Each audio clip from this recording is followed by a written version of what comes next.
Awesome. So welcome everyone to Letting Go, the final virtual Zoom chat that you're going to be having before showing up to campus with your students on Thursday and Friday. So we're looking forward to seeing you all in person.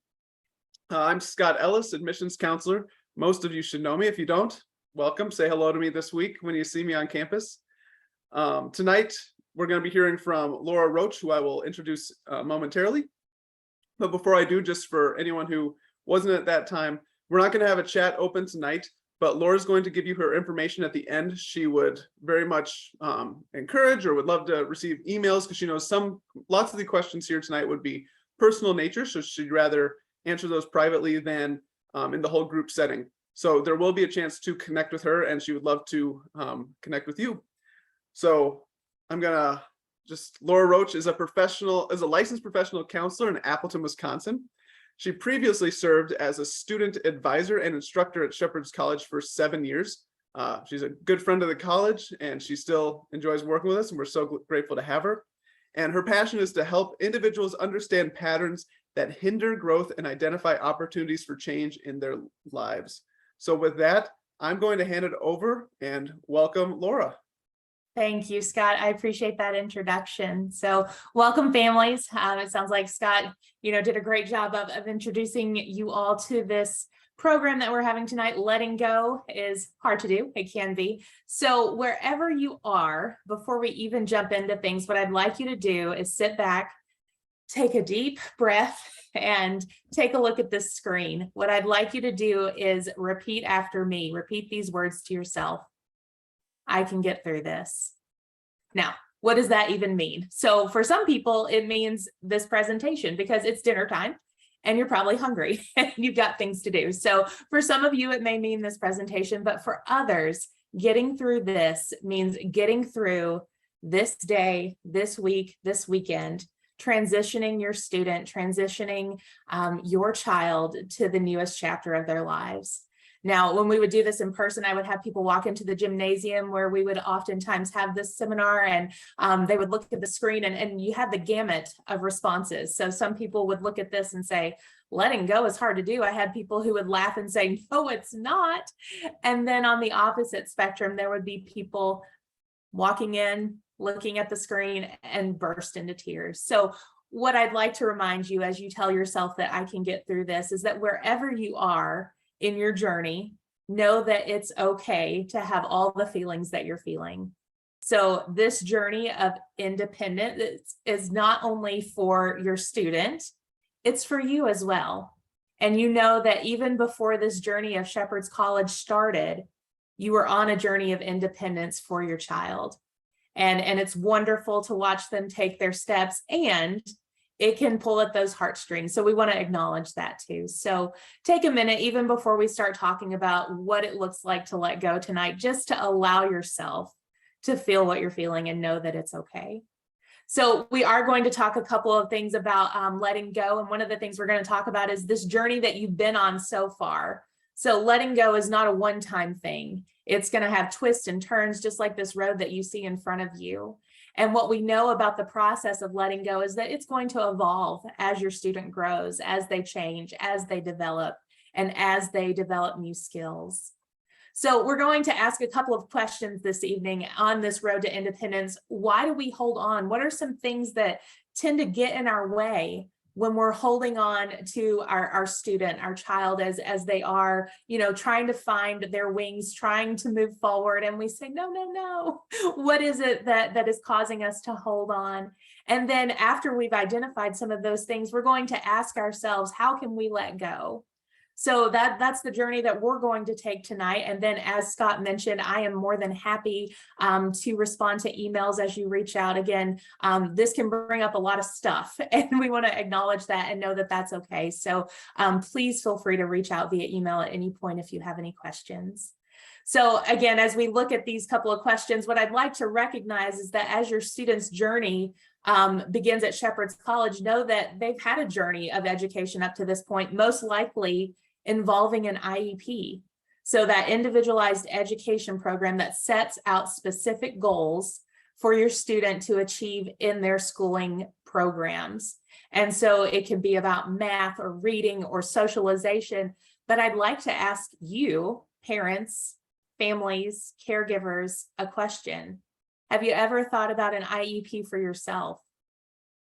So what might that look like? Well, it might look like some of these things. Have you thought about what life looks like after your child leaves home?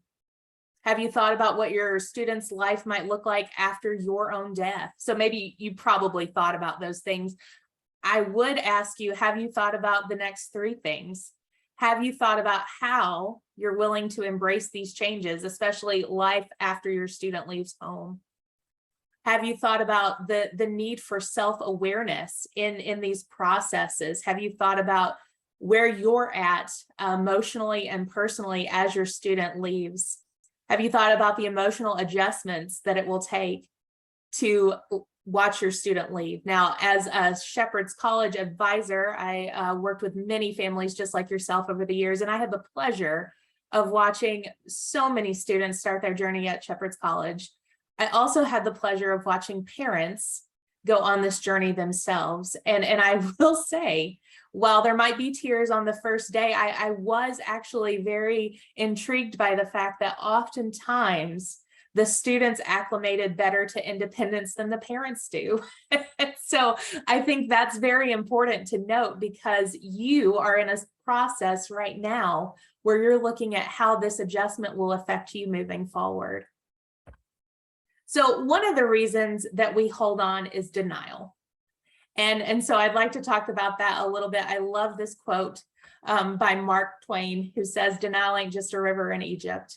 Because denial is something that's really interesting because it's a spectrum. And so when we look at the one side of the spectrum, oftentimes what we may do, whether parents or even teachers, we may focus on the deficit rather than the ability that a child or student has.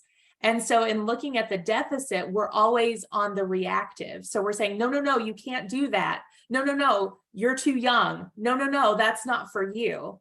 So we're looking at the dis in disability. On the other spectrum, we often have looking at the abilities so as not to hurt anyone's feelings, or so as not to make them feel shamed or make them feel like they can't do anything. So we're focusing on the strengths, but not necessarily recognizing the limitations. So I think about an example of this with a Shepherd's College student many, many years ago. We got a phone call from a parent who said, you know, my son is upset because they are in a class with students with disabilities at Shepherd's College. Now, the interesting thing about that is the student whose parent called was actually on the lower spectrum of the ability level of students of Shepherd's College, and yet parents had never shared that while this student possesses strengths, abilities, talents, and gifts, there are also some limitations and challenges that they will have to work through. So that's why there's a spectrum. It's focusing on the abilities and looking at the deficits as well. So it can go hand in hand. It can be both. Shepherd's College does an amazing job of looking at strengths and looking at personal purpose statements. That's something that your student will do in many of their classes and carry on with them throughout the rest of their time at SC and beyond. And so I think it definitely looks at that ability within the strengths that God has given them. So we also want to look at how truth can bring about that spectrum change. So if we're focusing only on strengths and denying weaknesses, or focusing only on weaknesses and denying strength, then we're taking something away from our students by denying what God has called them to do. So truth can be that panacea or that cure-all in that situation. So what I'd like you to do is think about some of these questions in regard to the denial that we may have. So again, we're building awareness as to why we may hold on. So the first question is, do I accurately see my child's ability in the context of their disability? The second one is, are my dreams for this child too big or too small? Am I limiting, or am I putting some things on my student that may not belong to them? Have I overestimated or underestimated their abilities? Am I holding on to an illusion? I like to use the analogy of trying to get Diet Coke from a dairy cow. It's not possible.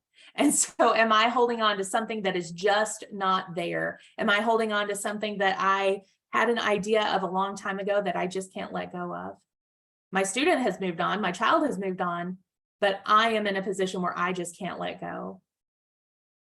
Is this illusion that I'm holding on to causing me to hold on too tightly? So because I have this idea in my head, does it keep me from allowing my student to find their own path, to find their way, to try new things? So that's very important to look at. The second reason that we tend to hold on is because of guilt. Now you may say, well, what does that have to do with anything? Let's talk about it. So the first idea is the idea of superstition. Now follow this idea with me. So let's say that a mother finds out that she's pregnant. So she goes to the doctor unexpected, and she finds out that she's going to have a baby. So as society would say, you're supposed to be happy, right? Well, this mother is not happy. She's got some feelings. Maybe it's because her marriage is in trouble. Maybe it's because she's doing well at work and doesn't want to give up that time that she will have to take off for maternity leave. Maybe it could be a lot of different reasons, but for whatever reason, she is not feeling anything other than joy. She's not feeling that overjoyed sensation that she feels like she should feel. So she goes through the pregnancy, recognizes it, accepts it. Once the baby is born, she finds out the baby has a disability. Immediately, the feelings that she had when she found out she was pregnant come flooding back. She starts blaming herself. She says, I caused this. This is something that I did to myself. This is something that I did to my baby. I have done something wrong. Now, cognitively and objectively, we know that that's not possible. We know that God has plans for everyone from conception to birth. We know that God's plans are good. And so we know that this would not be possible. And it's interesting because a lot of times guilt, especially within superstition, will play a role in our ability or inability to let go. Another idea kind of going along the lines of superstition is punishment. So I did something to make this happen. I did something to cause my child to have an intellectual or developmental disability. This is something that I am being punished for. Again, we know that that's not true either, but guilt can slip in and cause us to feel that way. Now, this is a little bit different because sometimes there are consequences for our actions. And I think of certain behaviors that would happen while a mother is pregnant or while something is going on that would cause consequences. So that's a little bit different. And oftentimes it can still cause guilt. So we want to be very aware because guilt is something that really eats us away. And oftentimes when in a different situation, guilt can turn into shame. And shame is really unhealthy guilt because that's really going to eat away at you. So what I would encourage you to do if you find yourself in this position of looking at superstition, punishment, and consequence through the lens of guilt and a reason why it's hard to let go is to ask yourself objectively, what am I doing that would allow me to separate myself from these questions? So the superstition, the punishment, and the consequence. So pop quiz. At your seat, what I'd like you to do is ask yourself, what are two reasons we hold on? The first one is denial. The second one is guilt. And then the third one, and I believe that this is one of the biggest ones, the third one is fear and anxiety. Now, I like to use the analogy is fear and anxiety are like really bad friends. So they're the frenemies, if you will, because they want to see you fail. So fear and anxiety are like that friend who won't tell you that you have spinach in your teeth. Fear and anxiety is like that friend who is trying to steal your significant other and trying to sabotage your relationships. Fear and anxiety will tell you everything but the truth. And so oftentimes we operate out of fear and anxiety because we think that that's the right thing to do. And so in looking at this, I'd like to bring up baseball. Why not? So if you look on the screen, you see that this is Babe Ruth. I believe someone told me once that his nickname was the Sultan of Squat, because he was one of the greatest home runners in the history of baseball. And so Babe Ruth in his career hit 714 home runs, which is incredible. Now, what we often don't focus on is the fact that Babe Ruth in his career, while he hit 714 home runs, he struck out 1,330 times. So math is not my forte, but I do know that 1,330 times is a lot more than 714 times. So what's interesting about this is that you have to swing the bat if you want to hit the ball. Fear and anxiety keeps us from doing that so many times in our lives because it says, you can't do that, so why even try? As a family of a student with a disability, this can be a frightening journey because you're saying, I don't know what the future looks like. I don't know what's going to happen. And if fear and anxiety gets in the way, it can be crippling. It can take away any opportunity that you have. So I think it's really important to ask yourself, what role is fear and anxiety playing in my inability to let go? So looking at this, another thing that goes along with fear and anxiety are the faulty beliefs that we may have. So if I just hang on to my child, nothing bad will ever happen. Well, we know that that's not true. Shepherd's College is an amazing, amazing, amazing school. And it is a place where students can learn and grow and fail in a safety net. We're going to talk about that in just a little bit, but I think it's very important to recognize that having a situation where there is failure is not a bad thing. And so that's one of those faulty beliefs that if I fail, I'm bad. If I succeed, I'm good. And we know that that is not true. So one of the things that we want to look at is the premise of Shepherd's College, which is appropriate independence. Appropriate independence is supported self-sufficiency aligned with the unique strengths of an individual guided by Christian values. So it's interesting because what it looks at is the idea of appropriate independence. So it's going to be individualized. It's going to be unique to each and every person. So what is independence for one person may not be for the next. And so that's why it's so important to look at that individualized piece of it. Now, fear and anxiety can oftentimes get in the way of that because it says, well, I need to be like this person, or I need to look like what this person does or what this person looks like. And that's just not true either. So being able to look at the individualized aspect of appropriate independence is so important because it's going to give you an understanding of the ways that your student will grow and change throughout this program. And if we look at it too, on your end, parents, families, we can see how appropriate independence is going to be beneficial for you. So you're going to be able to recognize what works for your family, what works in terms of, and we'll talk about this more, but what works in terms of communication, what works in terms of visits, all of those things are super important. So this is one of my favorite topics. I love boundaries. I'm a therapist. Boundaries are so great. So I think it's so important to recognize that sometimes fear and anxiety can get in the way of healthy boundaries. And we know that healthy boundaries are one of the tenets of a really good and productive relationship. And so as we talk about boundaries, what we want to look at is, do you have boundaries, first and foremost? Secondly, what do those boundaries look like? Do you find that if your student cuts themselves and you start bleeding or you start saying, ouch, is that a problem? Probably. So what we want to look at is, how do I establish boundaries that are healthy with my student as I learn to let go? Fear and anxiety will say boundaries are terrible.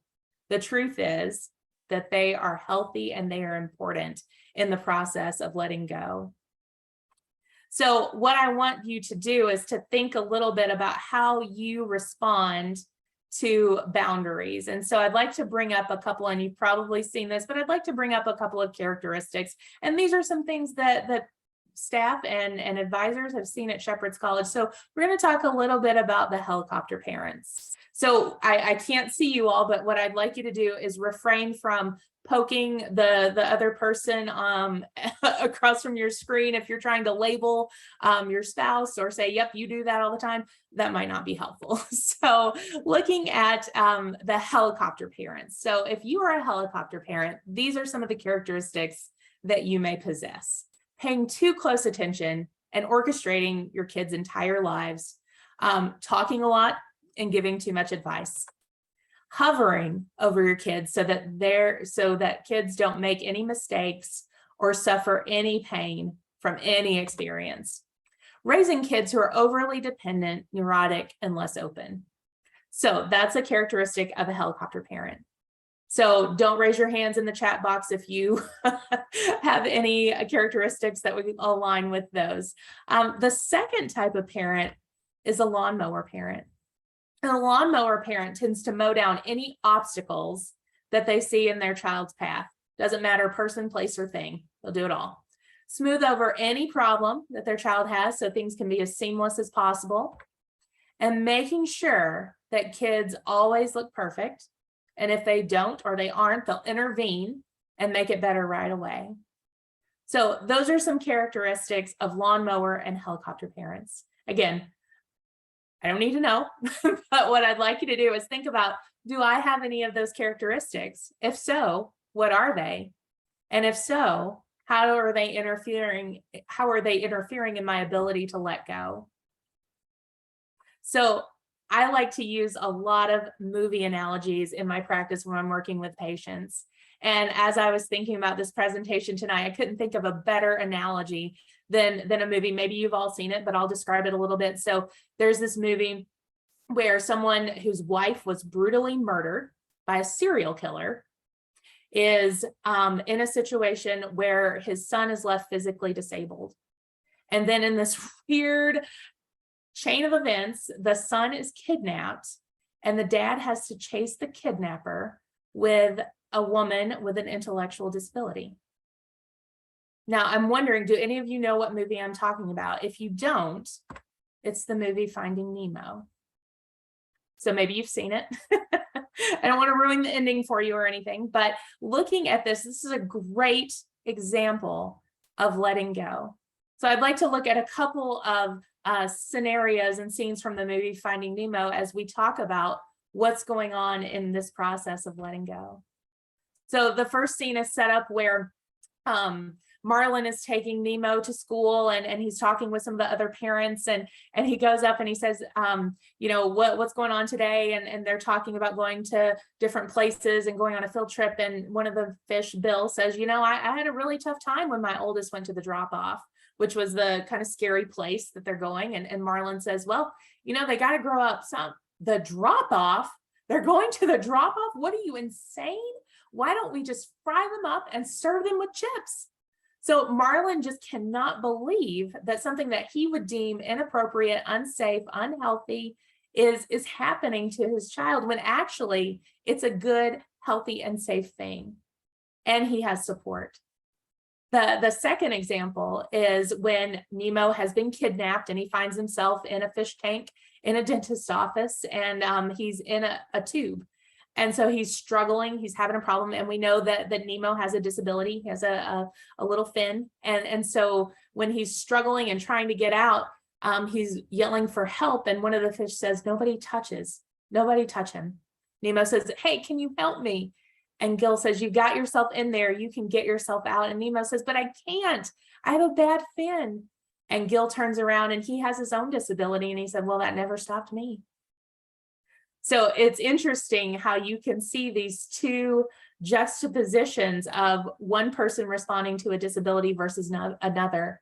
Gil never let this stop him. He certainly probably had his own experience of grief and recognizing and accepting his disability, and he allowed himself to move forward. So another idea that I'd like to present in this idea of letting go is a bit more recent. So I don't know if any of you have heard of the, within the past 3 or 4 years, but the college admission scandal. If you have been in a grocery store at any point in the last 3 years, you've probably seen tabloids. You've seen dear Lori Loughlin, who played Aunt Becky on Full House. You've seen Felicity Huffman. You've seen them go to prison. You've seen them splashed over the cover because they're cheaters. What they did was they cheated their way into allowing their children to get into Ivy League schools. And so what's interesting about this is that now many psychologists have taken this idea of parents paying for students to get into college and looked at the bigger implications of that, or the meta narrative of that. And so there is a psychologist out of New York named Paul Donahue, and he wrote a very interesting article, and he wrote a book that is also quite interesting. But one of the things that he shared about this idea is the quote, "A lot of parents seem to lack confidence in their kids, that their kids can step up and manage on their own and work hard and achieve and succeed on their own." And I think that has a real impact on kids to feel on some level that their parents don't necessarily have faith in them. I think there are some parents that really worry that their job is to help their kids avoid frustrations or disappointments or not have any painful experiences. And that's not really our job as parents. Our job is to create situations where our kids can work hard, they can sustain themselves even when they're facing adversity. It's back to the idea of faith and confidence that kids are going to be okay. And one school or college admission is not going to define who they are. And again, that's Paul Donahue. He wrote a book called Parenting Without Fear, which is very good. So, I think about this idea in terms of letting go, because there will be a time where you will get that hard phone call, or you will get that email from your student's advisor that you're like, oh my goodness, I can't believe this. Please know that your job is to show them that they can sustain themselves.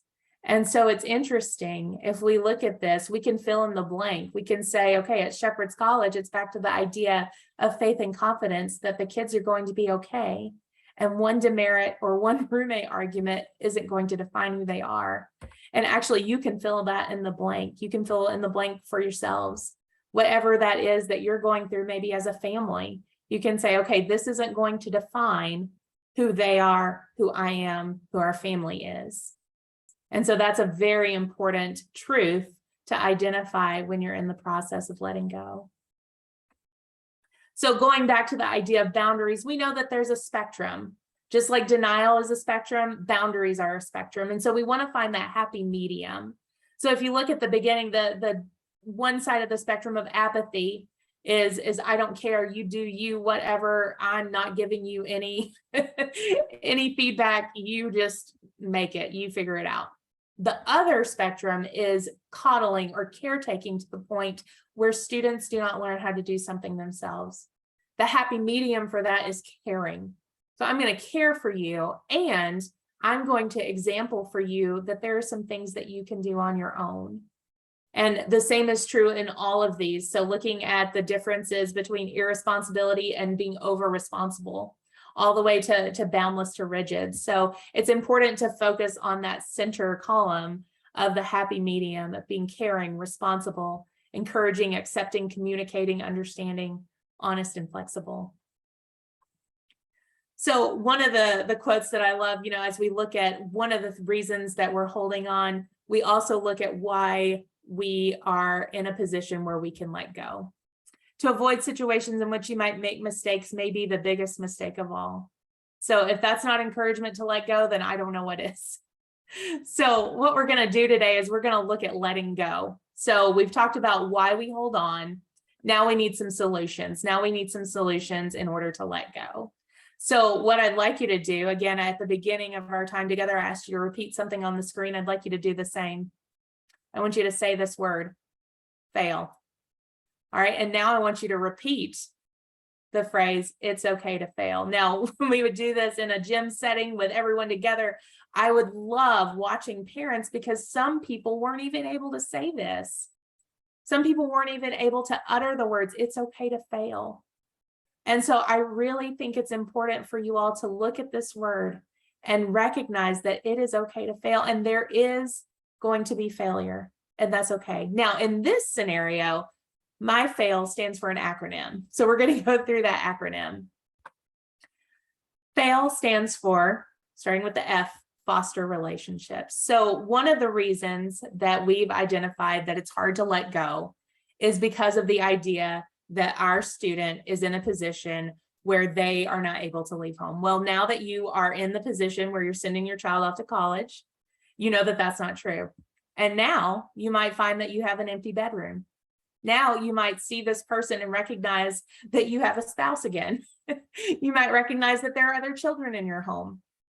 We know statistically that taking care of a child and a student with intellectual and developmental disabilities has a great impact on the other people in the family. And so looking at ways to foster relationships outside of your student is going to be very important as you learn how to let go.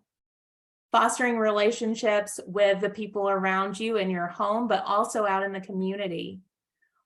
Maybe previously you had relationships with other families in your student's school or in their special ed program or in your homeschooling group, whatever that looked like. It's important now to remember yourself and to find interests outside of this. Fostering relationships with your child too, because that relationship is going to look different. Secondly, what's important to do is accept your role. Recognize that you're still the parent, you're still the caregiver, you're still the family, and your role is changing. So I don't know how many of you would identify that your house was the hub of social action in your students growing up, in your child's growing up years, but that may change now, and that's okay. So know that your role has shifted, and know that you are still the parent, you are still mom and dad, you are still the family, and you have different responsibilities now. So one of the things that we want to look at too is the ways in which your role is changing and ways to increase opportunities for independence. Now, what does that look like? Increasing opportunities for independence can look like so many things. Now, what I would encourage you to do before you even drop your student off at Shepherd's College on Thursday, Friday, or Saturday is to have a conversation about the phone, this thing. Have a conversation about the telephone and what that looks like. Set up times to talk with them on the phone. Maybe it's Tuesday nights. Maybe you have a FaceTime conversation on Thursday evenings. Whatever that looks like, ensure that there are boundaries established and opportunities for communication. That's one way to increase opportunities for independence. Another way to increase opportunities for independence is going to be a little bit down the road, but when you think of your student coming home for breaks, whether it's Christmas or summer break, think about ways to increase independence. Now, you've got culinary students, horticulture students, technology students. Allow them to do the things that they're doing on campus, whether it's cooking dinner, weeding the garden, whatever that looks like. I love this phrase, don't refeather the nest.